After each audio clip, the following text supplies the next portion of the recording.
Welcome back to DC Silver Age Storytime. And today we have more Fun Comics number 70 from the Golden Age. And this was published in August 1941. And I'm not going to tell you the name of the story because it gives it away. But we have Dr. Fate grabbing probably a enemy combatant pilot by the collar. So we open up this story. There's a lot of.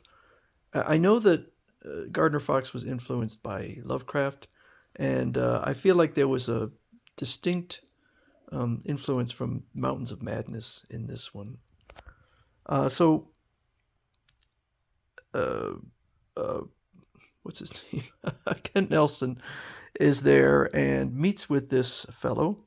And Inza just says, yeah, he's also Dr. Fate. Oh, okay. So apparently a tragedy happened, and he's relating it. Something, they were in the Arctic, and a wind whipped up and killed everyone except him.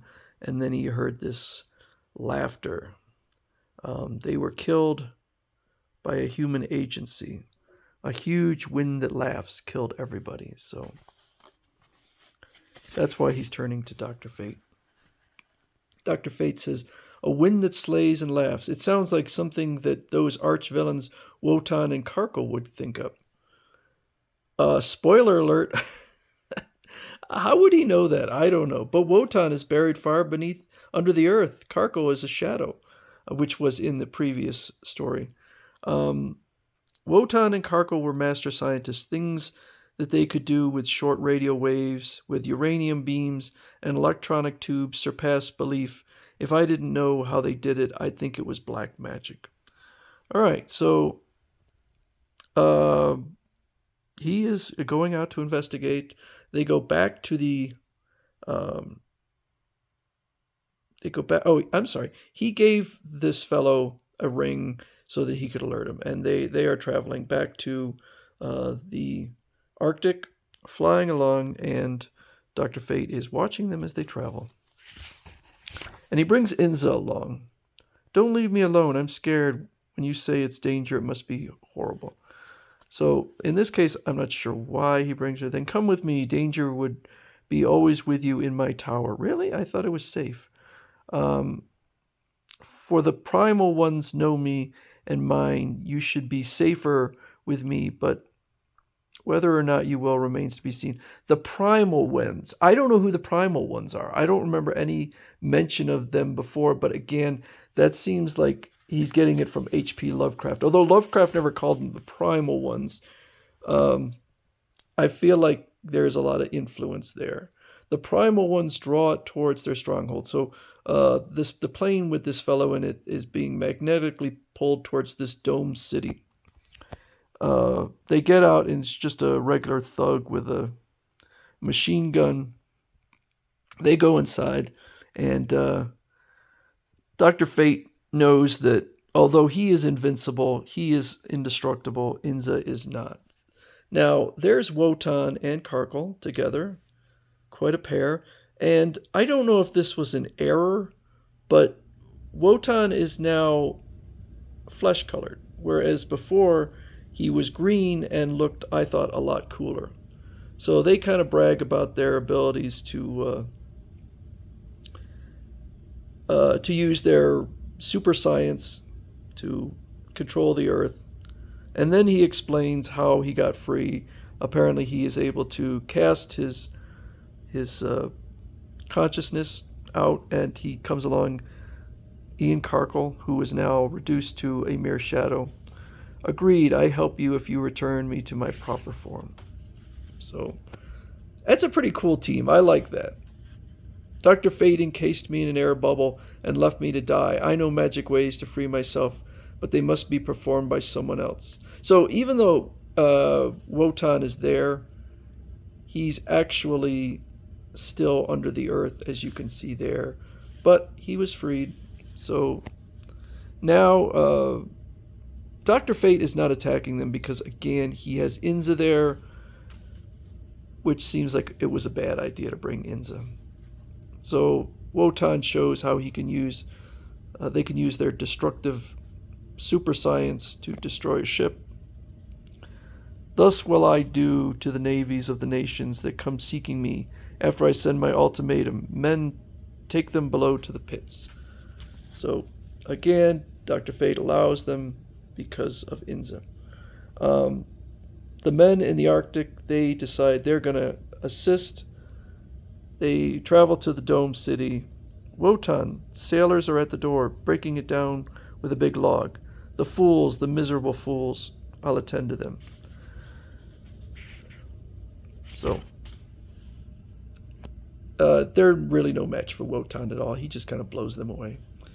Meanwhile, Dr. Fate is incredibly powerful, and the door does not stop him at all. He just escapes.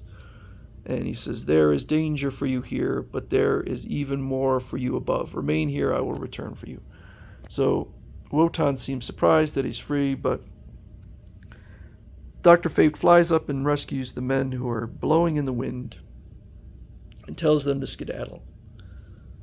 Dr. Fate escaped, says Wotan, but he left Inza as a hostage. We'll avenge ourselves. This will teach Fate a lesson. So they're going to go kill Inza, but Dr. Fate shows up. Fate, thank goodness. I have one more weapon, my flames of energy. Flames leap from Wotan's hand. Dr. Fate with Inza leaps aside. The flames strike the metal walls, rebound, and he tried so hard to kill us that he only destroyed himself and Karkull. All evil eventually rebounds to hurt its doer as these flames rebound from the walls. So perish all who serve Wotan and Karkull. Wotan and Karkull are done for. Now you can search in these snows as much as you wish. Our thanks, and the thanks of all men go with you. I'll say aye to that. So Ian Karkull and Wotan are killed. But are they? Here's a little bonus from 1984, the All-Star Squadron, and that is Ian Karkull back there. I love these stories. They're all retconned. They're supposed to take place. I'm not sure when this, let's see. 1942. So this story takes place in 1942, although it was published in 1984. And I don't know why Ian Karkull, who is merely a shadow, I won't give away the plot, but I do like this story. But you could see he's amassed a group of villains from the Golden Age, including the Catwoman, Wotan, and Zor. Now, it is kind of funny that you have the Catwoman, who's just a common, not common because she's got a gimmick, but she's a regular human who is a cat burglar. And then you have Zor, who is practically godlike, and Wotan, who is quite powerful. And he's back to being green. I like that he's green. Perhaps I myself am no longer anything more than the merest shade. A thing. Well, he goes on. I'm not going to read it. Poor Zor, he only gets one frame. Most of them get more. Tarantula gets one frame. But now it's shown that the Spectre is now far more powerful than Zor. So the Zor is easily defeated. Whereas Wotan, who is fought by Green Lantern, puts up a much better fight. In fact, Wotan is the only one who is successful in his mission.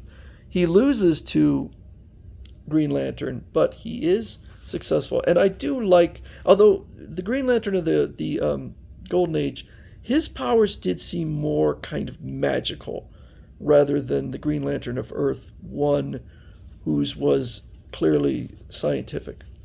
So it is kind of magic against magic, although Wotan is both magical and scientific.